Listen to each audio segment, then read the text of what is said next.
epic days. What a year we have had.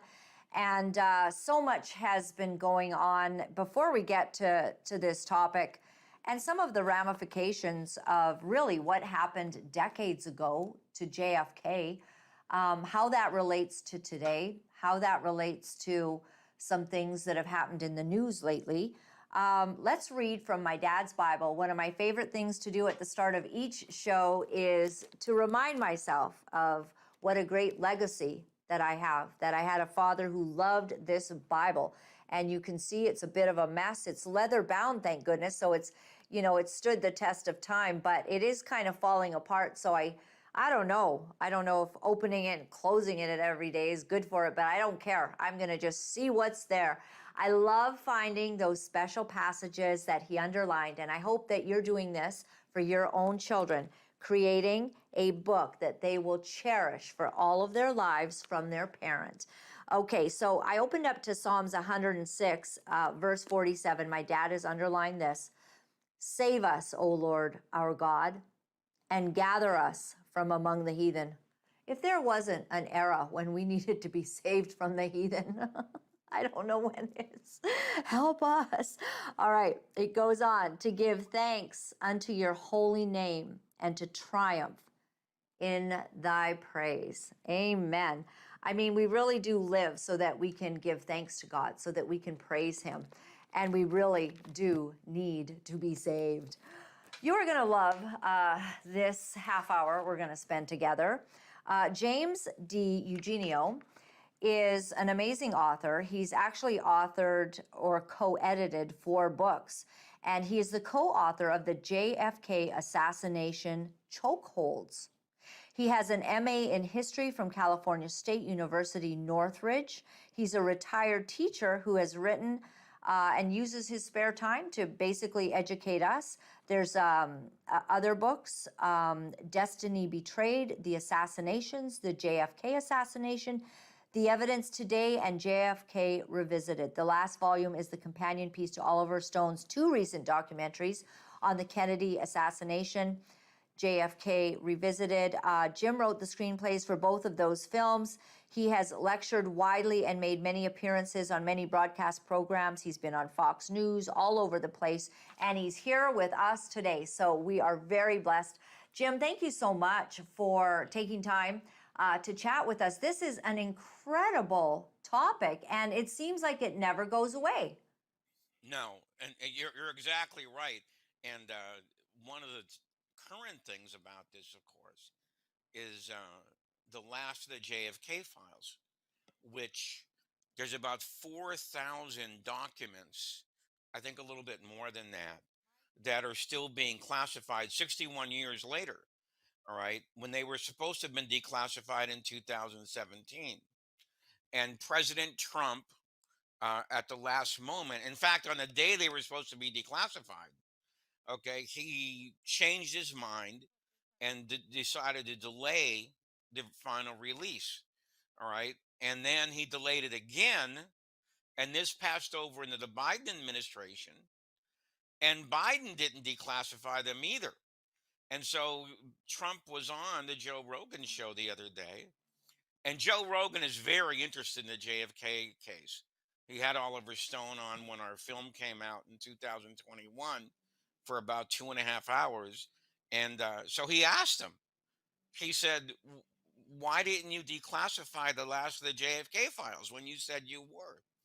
And he said, well, Pompeo and these other guys walked into my office, okay, and they said this is a matter of national security and there might still be people alive, you know, okay. Well, Oswald, of course, was killed 2 days after after the assassination. So, you know, um, Pompeo was indirectly indicating conspiracy, all right? And so he said on the Rogan show, in front of, I think that show got like well over 10 million views. All right, he said that if he's elected this time, he will declassify the last of the files. So it's going to be very hard for him to back out if he gets elected this time around, because everybody will be playing that clip. All right. So anyway, so that's the current state of these. Now, I guess I should give you a little background about how this all got started. If you remember, back in 1991, Oliver Stone released his film JFK, which created actually a worldwide sensation. It wasn't just a national sensation. It actually made more money overseas than it did in the United States. And so at the end of the film, he had a little trailing caption which said the last investigation of the JFK case, the House Select Committee on Assassinations, their files are still classified. Okay. Then this was like 16 years later. And a lot of people didn't know this. And so they called in to their representatives, they sent in faxes, etc. And this created a new agency called the Assassinations Record Review Board. And they were supposed to declassify every last page of these files, except that they couldn't. They were only in operation for 4 years. And so some of the stuff was left behind, which they couldn't get to. And so these are the documents we're talking about. These are the documents that Trump and Rogan were talking about. The last of these files left behind by the Assassinations Record Review Board. Absolutely fascinating. So, uh, we don't want you to give away any spoiler alerts, but this is very, very disturbing that in the final end of the matter, like what Trump said on the Joe Rogan and what Pompeo might be saying is, we didn't have the right story on who killed JFK or why. Well, that's funny because, like I said, indirectly, that's really what he's saying. Okay, it's very, very interesting, of course, because he was CIA director. All right, under Trump. All right, and when Tucker Carlson mentioned this subject on his show like several months ago, he said the day after he talked about it, because he thinks these documents should be finally released. Pompeo's lawyer called him the day after he mentioned this and threatened him. All right. So, the obvious question is, if the Warren Commission was correct and Lee Harvey Oswald killed Kennedy, what are these guys so worried about? Why are they calling Tucker Carlson the next day, and threatening him? So it's a very, very interesting situation, to to say the least. 61 years later, and we're still mired in this mud. You And know. why does Pompeo, or I'm assuming that Pompeo's lawyer would be acting on behalf of Pompeo?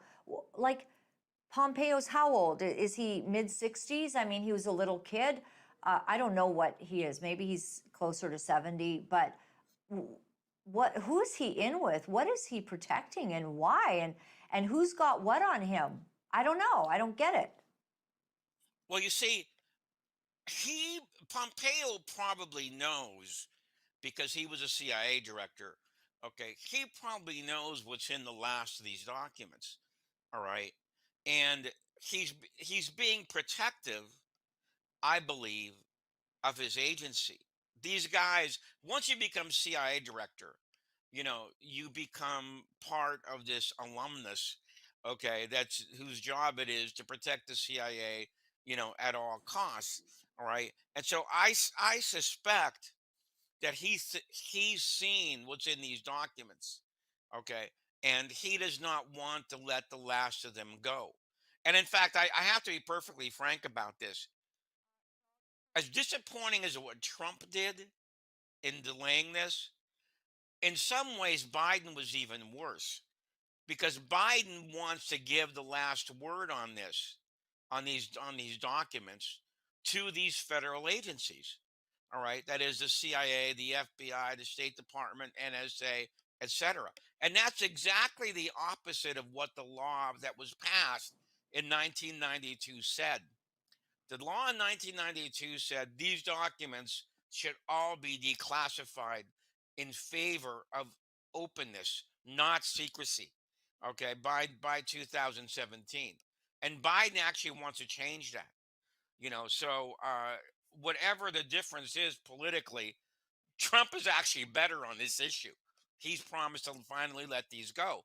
Okay, if it, you know, if the election comes out in his favor, it's really, a terrible.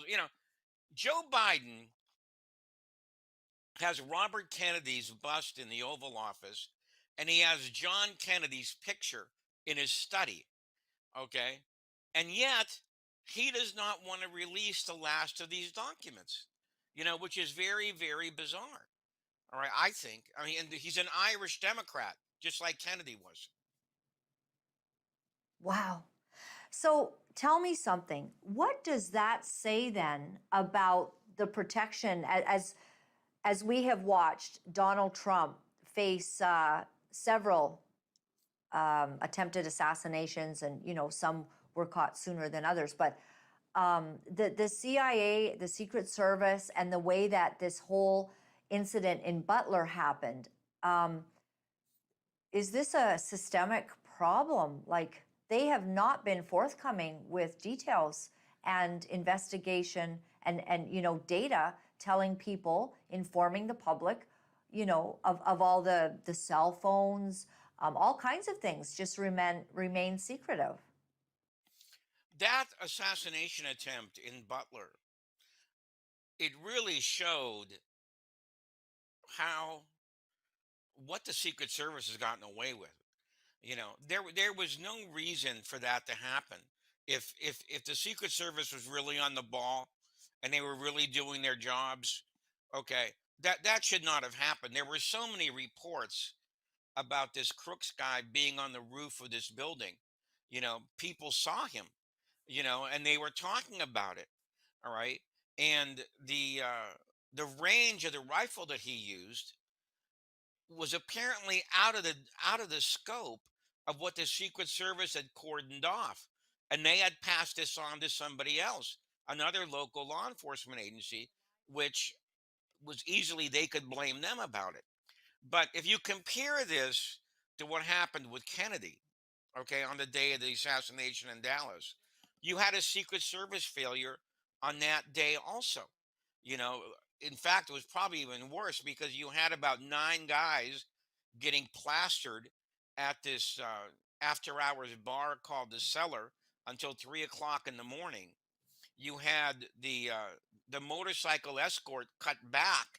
There were supposed to be three motorcycles on each side of JFK. There were only two. All right. And then you had guys called off the back of the limousine at the airport.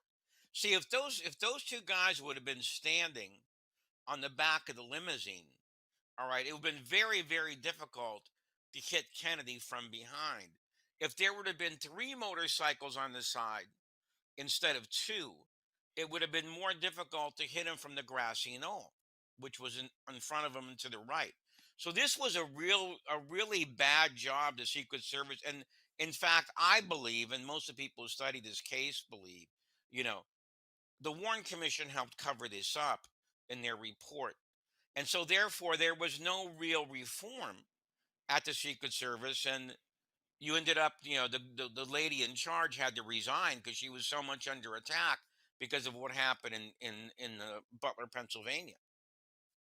Yes. Uh, was it Cheadle or, I mean, she was just atrocious, wasn't she? When she was being asked questions, you would think she would, if worst case, complicit, best case, she's just really terrible at her job and did not take it seriously, any of this, and had no idea, and didn't show up there right afterward to do a thorough investigation. And they didn't even really try to look like they had done a great job. I don't know, maybe they just couldn't cover it up. But it makes me wonder if we are still living, even in Canada, some of our, the, CSIS and people like this, they're very suspect now. People believe they've been compromised, and they're not acting with integrity for the best thing of a nation, but rather have gone a bit rogue. hmm Well, the Secret Service, if you ask me, uh, they're just kind of beyond question. You can't even question the things that they're doing. They see themselves as kind of a off the boards operation, and they've been allowed to do that for for whatever reason. I mean, in my opinion, there should have been a full on scale inquiry into what happened in Butler. I mean, a wide open, no holds barred kind of investigation to a failure like that, because it was really, I mean, if you really want to be honest about this, that was amateurish. Okay, that was really an amateur protection job. I don't see how you could have done very much worse, than what happened there. So this is what I mean. Because of this cover up in the Kennedy assassination, the Secret Service has been allowed to get away, with this kind of really amateurish, slipshod kind of amateur night kind of protection for the president. I mean, if according to Trump, if he hadn't turned his head at the last second, he would have been dead. You know, so that's how bad it was. It seems that they got away with it with JFK and they killed him, but with Trump, there's this incredible moment that took place where he credits God for saving his life, and for some reason, at this hour, God has not allowed Donald Trump to be taken out, and this has really put. I mean, if he had been, we wouldn't even be calling as probably as much for investigations. Yes, investigations, but the deed is done. Like, there's nothing to fix. But because he lived, because he turned his head that tiniest bit, all of a sudden, I really loved watching CNN on those days. I saw them kind of stop in a moment of collective awe that something very miraculous had truly taken place. And it was to the benefit of course, their archenemy. Yeah. See, that that shot, and the excuse that woman made, that it was a slanted roof. What difference does that What was make that? if it's a slanted roof or not? If it's a flat roof, all right. And the fact that what saved the day was the counter sniper team. you know the counter sniper team, instead, and that was a last ditch, last bastion kind of mode of protection, and they took the guy out, and that was really, if they wouldn't have done that, he probably would have been able to get another round off.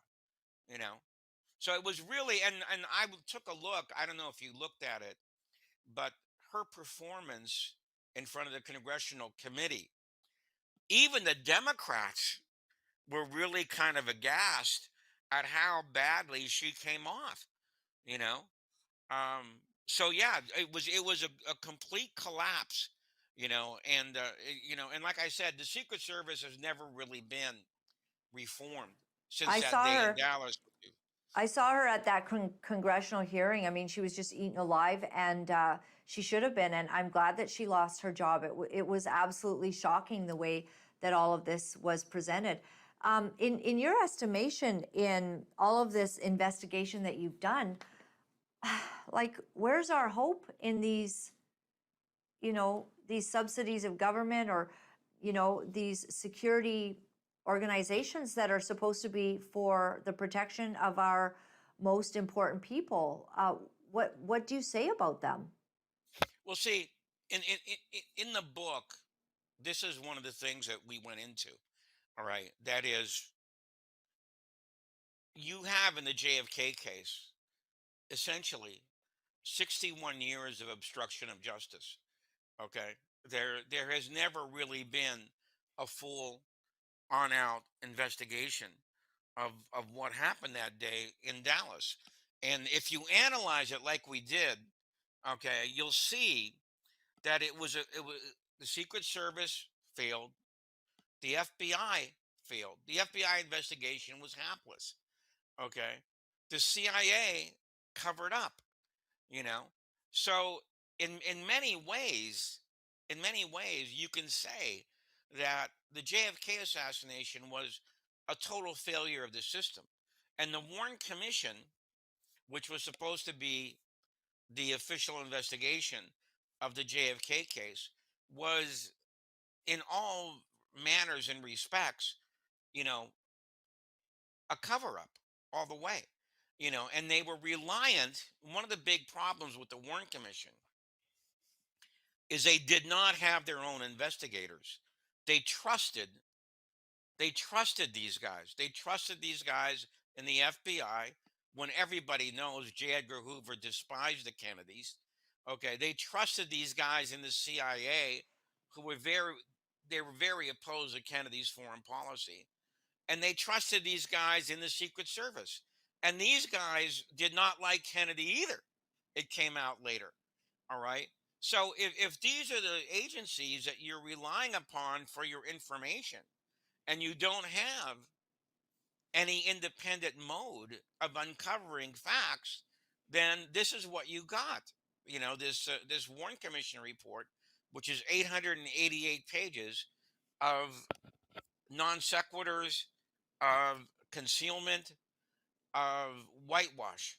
Okay, and we've been exposing it for decades on end. And I believe, and I don't think I'm alone in this because they've taken polls on this in the United States. You know, the failure of the system led to a long period of skepticism and cynicism in the United States. And there was a poll done on this a few years ago in which something like 90% of the public, and that's an amazing figure. How the heck can you get 90% of the people to agree on anything? Okay. But 90% of the public believed that America took a turn for the worse after the Kennedy assassination.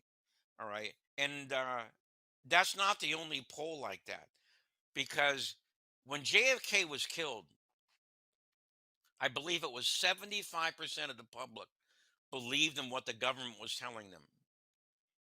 In the 90s, this is a poll in Kevin Phillips's book, Arrogant Capital. That figure went down to 19%. So here's my question. How do you have a functioning government when only 19% of the people believe in what you're saying? You know, that's a real dandy of a conundrum, isn't it? All right, nobody believes in the government anymore, and for good reason. Wow. This is absolutely fascinating and a must read. Can we get your books at Amazon? Yes, you can get it online at several Abbey Books, Amazon, Barnes and Noble. All right, and Beautiful. what the book tries to do is bring the public up to date on the latest information in the JFK case. Yeah, well, we wonder if it'll ever be put to rest and if Trump will release those papers, those secret documents. Maybe there's another book you'll have to write right there. Yeah, thank you so much, Jim DiEuginio. Right. I hope that you'll come back and tell us more about the different writings that you've done. I appreciate you spending time with us today. Okay, my pleasure. Thank you. Thank you, Jim. It is fascinating, isn't it? Just such a interesting part of American history. Um, and we have all kinds of things that we wonder about as well in Canada, about some of the things that we hear and we don't trust necessarily the people that are in charge of our security. We don't know if all kinds of crazy stuff's happened. I mean, we've had very strange murders in Canada. I think about, the murders in Ontario of the couple that they created hydroxychloroquine. And they were one of the key supporters of the Liberal Party, Justin Trudeau, and they had just put on a big party for him. And it's just very interesting that those murders have never been resolved. And something's very amiss about that whole issue. That really makes me wonder. Also, the fact, Willie Pickton, he recently died in prison. And many saying he's not the person that is really responsible for all of the Pickton murders. So A lot going on, a lot of people. So when it says, Lord, save us, we really do need to be protected. And the one good thing I always think is that only God decides when we live or die. And as long as we don't take our life, God will choose the end date and also the start date. Oh, my dogs have been making a fair bit of noise here. All right, I want to talk just for a moment about gold and silver, because right now in the world, this is going pretty crazy. It's starting to rise. So we've been talking about gold and silver for well over 2 years, and, letting you know that this is the time. So recently, Putin has had a significant meeting with China, and they are setting up and continuing to make the BRICS currency. They want that to be the currency that is respected and accepted all over the world because it's more backed by gold. And what I hear is it's more backed by gold. So they are buying up the gold left, right, and center. And it's potentially putting the United States of America in a very different and delicate position, because the printing of money that North America, so not just the US, but what Canada has done, is really criminal. And I guess they've all gotten away with it because they could. And people get wealthy on it. So the people that should be reporting on this, the people that should be, highlighting this and maybe bringing awareness so that we're all protected from this kind of criminal activity going on in our nation, where our taxes are at stake, our livelihoods, our wealth, or lack of, is it's not being held accountable what they're doing. And so all of a sudden, we've got players on the world stage that are saying, we're going to have the currency that is the dominant currency, and the US will no longer be a huge player. Because after all, you have just gotten yourselves into such huge debt, same with Canada, and you don't have anything to back it up. This is very dangerous ground. So gold and silver are beginning to have a spike, and it's a good time to get it. So some estimates that I've heard is that gold, is going to go up many, many thousands and thousands of dollars. It's at roughly just about 4,000 or so Canadian dollars right now, is my understanding. I hope I've got that right. I was talking to Steve Merrill about it. And, this is maybe a time when you make some decisions if you've been holding back, and, for the investments that you also have that are, held in the bank, running on fiat currency. I'm not an investment banker. I definitely think that you should, get to your advisor and ask them if they know what they're talking about, or will give you the honest truth. This is a tough time in life. All of this that's going on, it's very disturbing, and it's hard to know who to actually trust. So Sovereignize at proton.me is where we go to get our advice and to, pick up any little bits of gold and silver that we can. We haven't been able to do that for a while, I'll say, because we have taken on new ventures. So also, if you'd like a little bit of Ivermectin and hydroxychloroquine, make sure that you contact Mia at SozoHealth at proton.me. Mia at SozoHealth at proton.me.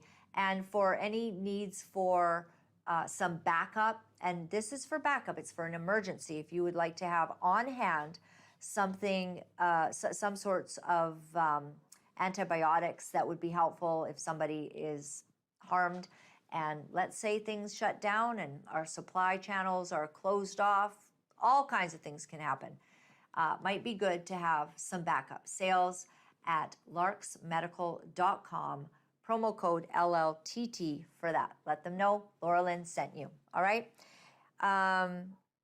So just give me a second here, JT, because I was looking at some of what's going on in the news. I'm not too happy about this Canada Post strike. Yeah. So this Canada Post strike is going to be bad if it affects everybody. And it's not a scenario they're saying where the NDP supports back to work bill. I'm kind of sad about what's been going on in our province of British Columbia. It looks like the NDP has really maintained a bit of a stronghold, and that's disturbing, I would say, for every single one of us. So another interesting thing that has been going on is just as everyone watches these elections, Jagmeet Singh, first of all, in Canada, he basically still, seems to be the one who decides when Canadians will go to the elections. And this little notation here, Mickey Jurek has done, a write-up about it. Well, why would Jagmeet Singh want to lose his cushy position? So much that he has done that has just been absolutely horrendous for the country. So it's been very difficult. Well, as far as the United States, it's a Harris-Trump showdown. In nation's biggest battleground, new polls show it's really, really close. I have to say, I don't know why. I just don't believe that. I don't believe it's really close. I don't know why the polls are showing it. Sometimes, as last time, and even in 2016, Trump supporters, for some reason, they don't even want to talk about it or tell people because, do you know, in some places, if you're wearing a Trump hat, you actually are in danger of being assaulted. So this is the craziness. I mean, this is not a safe, this is so wrong that if you support one candidate, and of course, one of the reasons that you're in danger is because the mainstream media wants to paint a picture of Donald Trump, which is a complete lie and fallacy. That he's Hitler, that he's a Nazi, that he is controlling, and he's going to, I heard FEMA camps. Yeah, he's going to be putting in FEMA camps for everyone, and he's going to go after all of his enemies. He would have done that to Hillary Clinton if he was going to. He didn't think it was good for the country that you go after, people who have been in power in your country, that you chase them down with the law and put them in prison. Donald Trump thought that was bad. And if anyone should have been in prison and continues to run around there free and he should have maybe done what he should have done, because she probably needed to face her own, DOJ indictment and face the music on what she's done. What kind of lady, is able to just destroy evidence, lie, cheat? All kinds of nastiness happened under her watch. And she's absolutely a brutal liar even to this day as she goes around the country. The good thing is Bill Clinton, he's kind of old and senile. And so what's happening is he's saying things that are very helpful to Trump. Like he's saying, well, if, Trump had been there, Laken Riley probably wouldn't have died. And this is a young woman, killed by people that came in, illegal migrants came in. And there's been many of those stories. And so Clinton is saying that. And then yesterday he had a good one about how, well, I don't think you should vote for Trump just because the economy was better when he was in power. I don't think that's a good reason. So he's basically saying the economy was doing so much better when Trump was in power. That made me laugh. The thing I didn't like yesterday was they were putting out this, and I wish we had it, but we don't today. We're under the gun. But Donald Trump said, well, I'm going to do it whether the women want me to or not. But what he was saying was that he wanted to protect women in our country, in his country, North America. He wanted to protect them because these illegal migrants that are coming in are dangerous, and they've come out of prisons and mental institutions. And he's saying, I want to protect the women of America, and thereby protecting the women of Canada. because if they can't get through that southern border, they won't get up here either. But what the news took was the little clip where he said, because somebody said, you shouldn't talk like that, about protecting women and stuff. People don't like that. Oh, I guess we're too like politically correct. We're not going to, we don't want to say that women need protection because after all, we're so strong. We're so strong, we can actually be a man now. So they were saying, giving Donald Trump this advice, you shouldn't really say that. And he says, well, I don't care. I'm going to protect women whether they want it or not. I'm protecting them. So they took the part where he said, I'm going to do it whether women want me to or not. Something like that. And that ends up going over the airwaves nonstop, not even relating it to the issue. He's saying that for the protection of women. So all these women yesterday going on the interwebs, going on social media saying, I want to be protected. I want my families protected. I want my children protected.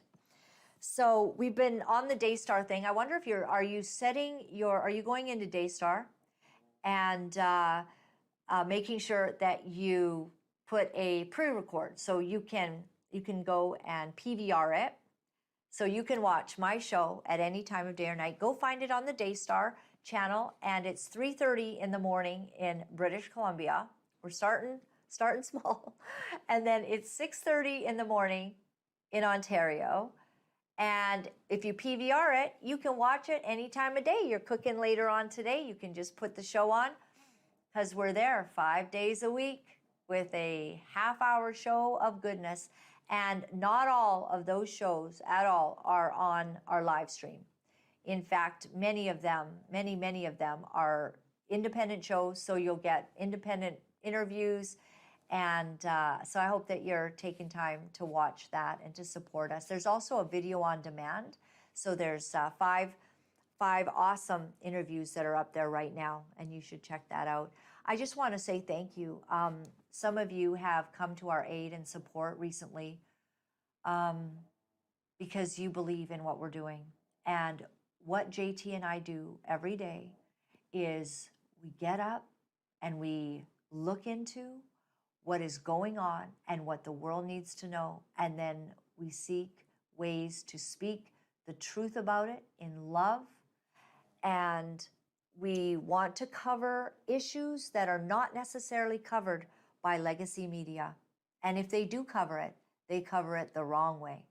So we're here searching for the truth every single day to bring that to you. And some of you have said that is what you value and you appreciate it. And so you have joined with us to make a difference. We appreciate you. We can't do this without you because no one's paying us to speak this truth. In fact, if we would tell a few lies, we would be in better position to get funds from the government. But we're not in that position. We're here speaking the truth, and we are supported by people like you who care about the truth, who care about the nation, and who help us to get this done. So my website is Laura-Lynn.tv, and we would love if you would take a little visit there as soon as the show's over today and go over there and check out some of the programs we've been doing if you haven't seen it. Get some information on us if you'd like that. But also there's a donate button there, and if you push that donate button, you can make a donation that would be anonymous. You can also do a one-time donation, or you could become a monthly partner, to which I would love to send you my book, which is Relentless Redemption, and it's my story. And it's a cool story. It's a tough story, but it's a great story. It's a story about God and how he stepped in. So if you go to that website, you can help to get us to the finish line every single day by getting our shows up onto a new platform that cannot be shadow banned and cannot be silenced. And we appreciate that because we're speaking the truth. Also call us at 1-800-437-4356. And you can write us at P.O. Box 1065, Vedder Crossing, Chilliwack, British Columbia, V2R3N7. Wow. Well, may we be safe. I feel like reading some scriptures on being safe. You know, when I want those kind of scriptures, do you know where I head? I head over to Psalms, because David was always talking about needing to be safe. And why was David talking about that? Well, that's because people were trying to kill him. And in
you know, it's not easy to deliver the truth of what our sick world is doing, but for some of us, we feel that we have no choice. Because if we are silent about these abominable things, then we are letting evil go unchecked, and we cannot do that. For those of you wonderful people who are writing me and are sharing your encouragement, I am deeply grateful. Thank you for all the letters that you've been sending. Thank you for the donations and the support. I found out that in order to speak the truth, you have to become very, very strong. If you would go to my website at www.lauralynn.tv, you'll find all of the ways that you can contact me. Remember, my friends, all is well. All is well. Thanks for joining me.